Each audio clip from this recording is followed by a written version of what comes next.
नमस्कार, मैं नरेंद्र विश्वकर्मा आप सभी का आपकी अपनी इस YouTube चैनल नरेंद्र विश्वकर्मा में हार्दिक स्वागत करता हूं। आज हम इस वीडियो में देखेंगे हमारा लक्ष्य प्राथमिक शिक्षक वर्ग 3 पर्यावरण भाग 20B। इसके पहले हमने भाग 20A में लेसन 9 बदलते परिवारों को समझा था।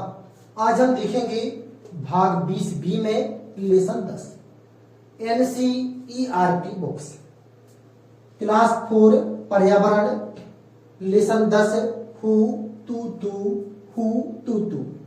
यह कबड्डी का उपनाम है।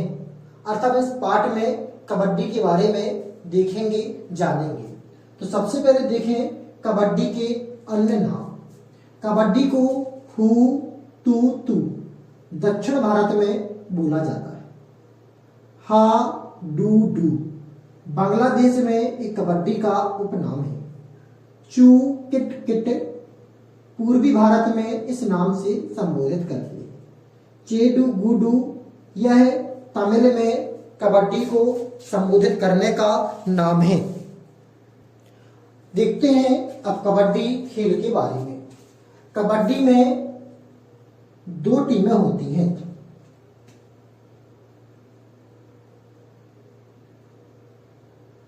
कबड्डी खेल में 2 टीम होती हैं। एक टीम में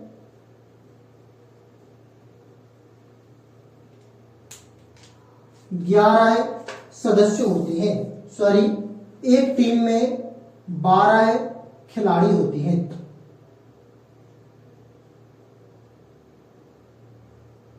जिसमें से 5 खिलाड़ी रिजर्व रहते हैं, मतलब आवश्यकता पड़ने पर आ सकती है और बदला जा सकता है। और 7 खिलाड़ी कोर्ट में रहते हैं, मतलब खेल के मैदान में।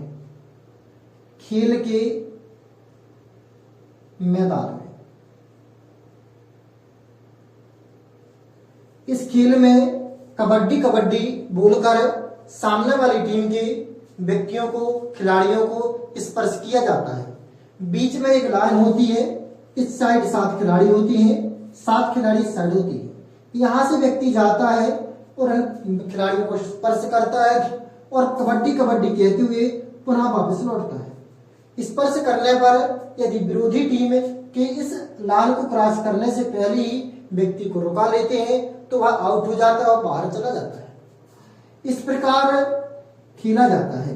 फिर इसके बाद विरोधी टीम आती है और इसी प्रकार प्रक्रिया वह करती है।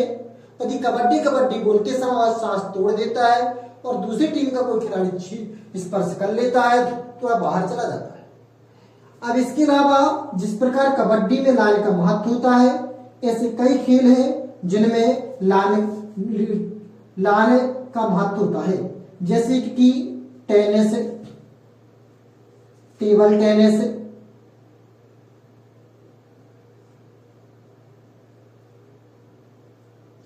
बैडमिंटन,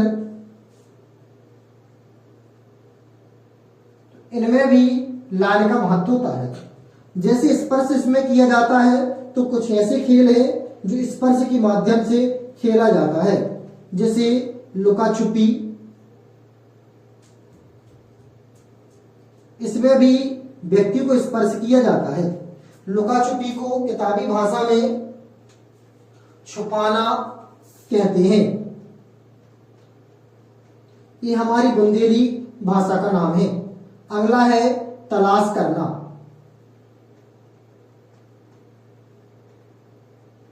इसके बाद अगला खेल है रंग दौड़। तो इनमें भी स्पर्श करने का महत्व होता है। अब बढ़ते हैं इसके आगे। तो बढ़ते हैं आगे।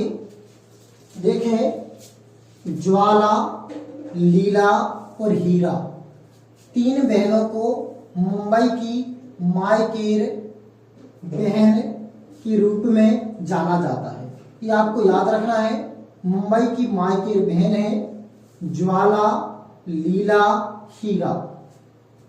जाना जाता है। और क्यों जाना जाता है? उन्होंने दूसरे लोगों को कबड्डी खेलने के लिए प्रेरित किया और यहाँ तक कि 1955 में दादर में विश्व क्रांति क्रीड़ा मंडल भी शुरू किया। इस कारण से इन्हें मुंबई की मालकीर बहन कहती हैं।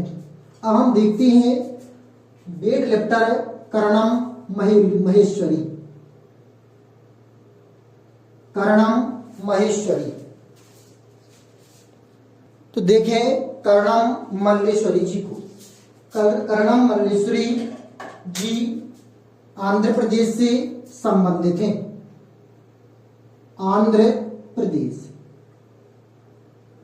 इनके पिता पुलिस में थे। यह जो संबंधित है वेट लिफ्टिंग से संबंधित है। वेट लिफ्टिंग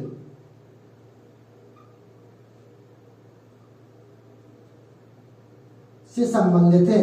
इनके पिता पुलिस में थे। जब यह 12 वर्ष की थी तब से इन्होंने वेट लिफ्टिंग प्रारंभ कर दिया था। वेट लिफ्टिंग का तात्पर्य है वजन उठाना।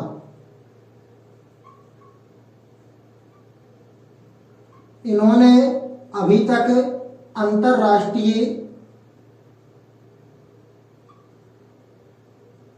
अंतरराष्ट्रीय स्पर्धाओं में 29 पदक जीते हैं। यह 130 किलो तक का वजन उठा सकती हैं। इन्होंने 2000 में, ये याद रखें, यहां से एग्जाम में क्वेश्चन बन सकता है, 2000 में सिडनी ओलंपिक में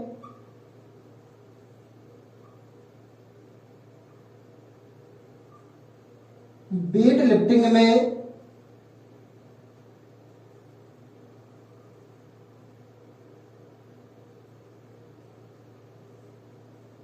कांस्य पदक जीता। ये याद रखना है। कब जीता है? 2000 में। किसमें जीता है? वेट लिफ्टिंग में। और कौन सा पदक जीता है? कांस्य पदक जीता। यह एकमात्र भारतीय महिला है जिन्होंने वेट लिफ्टिंग में कांस्य पदक जीता।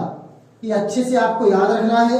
यह एकमात्र भारतीय महिला है जिन्होंने वेट लिफ्टिंग में कांस्य पदक जीता। पहली और एकमात्र। इनका जन्म आंध्र प्रदेश में हुआ था। 12 वर्ष से वेट लिफ्टिंग प्रारंभ कर चुकी थी। इनका संबंध है वेट लिफ्टिंग से है। इन्होंने अंतर्राष्ट्रीय स्पर्धा में 29 पदक अभी तक जीत चुकी हैं। यह 130 किलो तक का वजन उठा लेती हैं। इन्होंने 2000 में सिडनी ओलंपिक में वेट लिफ्टिंग में कांस्य पदक जीता। यह एकमात्र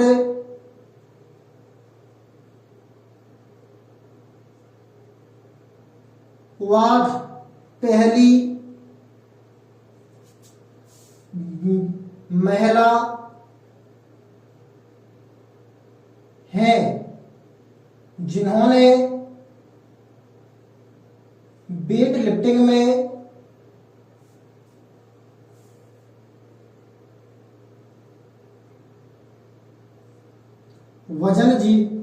पदक जीता। यह एकमात्र महिला है जिन्होंने ओलंपिक में वेट लिफ्टिंग में मेडल जीता है या पदक जीता है। उम्मीद करते हैं कि आपको जानकारी अच्छी लगी है। यदि अच्छी लगी है तो वीडियो को लाइक करिए। चैनल को अभी तक सब्सक्राइब नहीं किया है तो कृपया सब्सक्राइब कर लीजिए। फिर मिलते हैं एक नए वीडियो में नए टॉपिक के साथ। तब तक के लिए जय श्री राम।